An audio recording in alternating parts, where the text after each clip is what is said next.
সীমান্ত সুরক্ষার দোহাই দিয়ে হাজার হাজার বিঘা উর্বর কৃষিজমি অধিগ্রহের সরকারি উদ্যোগে ক্ষোভে ফুঁসছেন স্থানীয় কৃষকেরা। কাঁটাতারের বেড়া নির্মাণ ও বিএসএফ এর অবকাঠামো গড়ে তুলতে ইতিমধ্যে ১৪২.৭৯ একর জমি হস্তান্তর করা হলেও নতুন করে আরও জমি নেওয়ার চেষ্টার রাস্তায় নেমেছেন আন্দোলনকারীরা। কৃষকদের অভিযোগ, পৈতৃক এই জমি চলে গেলে তাদের জীবিকা পুরোপুরি ধ্বংস হয়ে যাবে এবং পথে বসবে হাজারো পরিবার। মানবাধিকার সংগঠন এপিডিআর এর দাবি, এই উর্বর জমির উপর অন্তত ৫টি গ্রামের শত শত মানুষ নির্ভরশীল, যাদের বেশিরভাগই প্রান্তিক চাষি।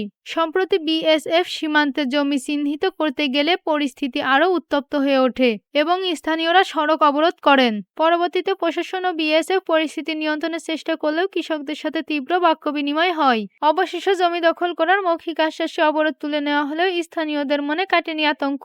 কৃষকদের মতামত উপেক্ষা করে এই জমি কেড়ে নেওয়ার প্রক্রিয়াকে বেআইনি ও অসাংবিধানিক বলে দাবি করেছে মানবাধিকার সংগঠনগুলো। Mosammat Sharmin, pulse news.